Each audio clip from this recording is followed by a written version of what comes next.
Sobre enfrentar o passado, indo para o outro tema do Tempos Extremos, a gente teve a Comissão da Verdade, né, quase 30 anos depois, que não foi tudo isso, né? A gente precisou de uma outra tentativa de golpe para finalmente ver generais 4 estrelas presos. E você no livro você tem o personagem que é o jornalista que menciona, né, que o Exército Brasileiro é o único da América Latina que não pediu perdão. E recentemente, a gente está gravando, é dia 7, faz alguns dias, né, algumas semanas, menos de uma semana, 25 de outubro. a presidente, 25 de outubro, a presidente do Superior Tribunal Militar, Elizabeth Rocha, ela fez um pedido público de perdão em que ela cita você nominalmente. E imediatamente após esse pedido de perdão, a gente vê uma reação de um colega dela que fala sobre a superficialidade do comentário dela e sugere que ela estude um pouco mais. Queria saber como é que você recebeu esse pedido e a reação que veio na sequência. Olha, eu estava na igreja. Para mim foi um susto, né? Eu estava muito emocionada com os 50 anos da morte do Vladimir Herzog, foi um trauma para a minha geração de jornalista.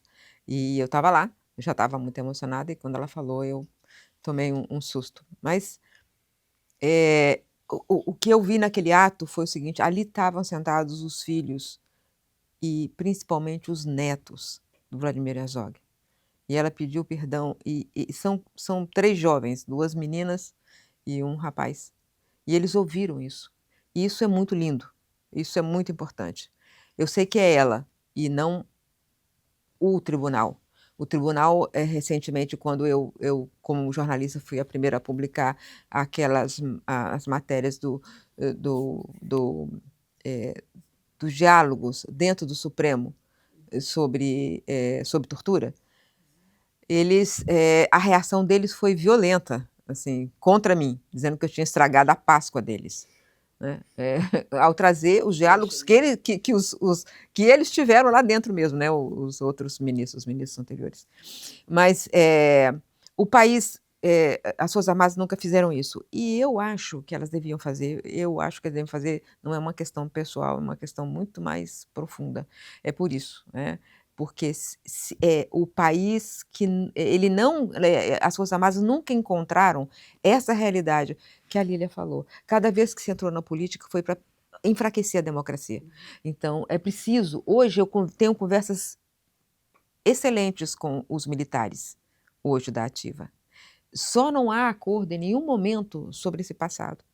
E eu digo para eles: por que vocês carregam esse passado? Não lhes pertence. Porque vocês são mais jovens, vocês tinham 4 anos, vocês tinham 5 anos, eles são os generais de hoje mais jovens que eu. Então eu falo: vocês não têm que pagar esse preço. Por que não começar uma nova história da instituição? Mas eles não querem começar. Não querem. Não querem. Também eu ia lhe perguntar, porque uma coisa que eu tenho até um aluno que está estudando é essa coisa de um padrão de socialização, que eles vão todos na mesma escola, que são as escolas militares, né? Mais do que isso, eles se casam entre si vizinhanças, também, né? Eles se casam entre si, então não tem um certo argumento construído socialmente naquele local? Tem, porque o cara, a pessoa mais liberal casou com a filha do general que é apontado como torturador, então ele vai, entendeu? Eles têm o inbreeding ali. E tem essa leitura também, eu acho que a Elizabeth foi a ministra, né, foi um ponto fora da curva, a manifestação dela. Mas tem a importância do fato de que, naquele momento, no cargo de presidente, ela faz esse papel que o Estado brasileiro nunca fez. Mas eu ia até perguntar para vocês, porque eu fico pensando que a gente não teve comissão de verdade de nada, né? Porque a gente teve uma comissão da verdade, mas era uma espécie de boca sem dente, né? Porque você podia apontar, mas não podia, de fato, julgar. Você falou que não... Então, que acho que é um problema que temos no Brasil, né? Ou seja, que a gente tem tão encravada essa ideia de um país pacífico, sem guerras. A gente só tiver uma guerra do Paraguai. Como assim, né? E eu acho que é uma dificuldade muito grande de reconhecer. Aí foi um ponto fora da curva também, o Paulo Malhães, que vai lá e diz: eu torturei com cobras e com jacaré e com não sei o quê. O Paulo Malhães é meu torturador. Eu descobri ao longo, quer dizer, quando ele fala, eu reconheço, enfim, aí é um processo meio forte, mas eu nunca falei com ele, nunca mais o encontrei, né? Mas o Paulo Malhães, ele fala que ele torturou, né? Mas ele foi o único a falar isso. O Ustra defendeu a tortura, né? E tivemos um presidente, que a gente não fala o nome para não dar azar, mas que também que defendeu, trouxe a esposa, a viúva e tudo mais. Quer dizer, me impressiona muito, não sei o que vocês duas acham, como vem aí uma nova geração e a história é um player tão forte aqui, né, nos tempos extremos, e agora a história de novo um player tão forte, e a questão da ditadura militar, a negação da realidade, está de novo aí. Quer dizer, E por isso que quando estudantes me pedem entrevistas, muito, e eu tenho a maior paciência com estudantes. Tem que ter. Tem que ter, Maior né? paciência. Eu acabei de ir numa escola que ela falou, mas professora, então isso aqui não é muito verdade. Na verdade, eu falei, não, peraí, vamos sentar aqui. Porque, tem que ter um papel didático, a gente tem também esse. Mas tem que explicar. Quem tem viveu, que falar quem de novo, testemunhou, né? tem que falar de novo. É cansativo. E vocês estão falando disso, de como isso é usado, tal, do que a gente não pode citar o nome para não dar azar, quando você finalmente tem coragem, né? Tem coragem não, você decide, né? Coragem, né? Você resolveu guardar para você questões, eu entendo, até mais profissionais mesmo.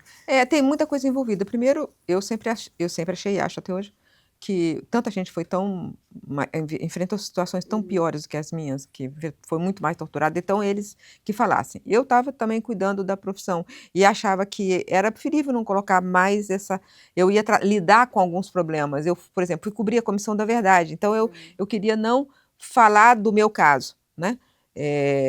Porque não era uma questão pessoal, eu sou parte de um coletivo dos democratas, né? Então, eu me sentia assim. Então, eu falei, não era segredo, tipo, meus amigos sabiam. Mas é incrível como a coisa se torna violenta novamente contra você, né? Aí vem a história de que a mentira de que você teria assaltado um banco no Banespa, numa época em que você morava em Minas e tinha 15 anos de idade, estava com seus pais, né? E volta, né? E voltou esse ano. O fato de eu ter falado se transformou na principal arma deles contra mim nessa segunda onda autoritária que o Brasil viveu. Então, eu sou atingida violentamente por ataques os mais violentos, inclusive do presidente, do filho do presidente, com acusações, e eu, durante todo o período do governo, e antes e depois, sou atingida pela mentira, né, pela calúnia, e também por ataques mesmo, dos mais grosseiros. Então, o que eu falei sobre a minha... é como se eu fosse culpada por ter sofrido. Tá tentando entender o Brasil, mas não enxerga todas as suas camadas? Eliana Alves Cruz, no Amado Mundo. O nosso mundo com profundidade, leveza e um olhar pra frente. Amado Mundo. Dá pra se informar sem surtar.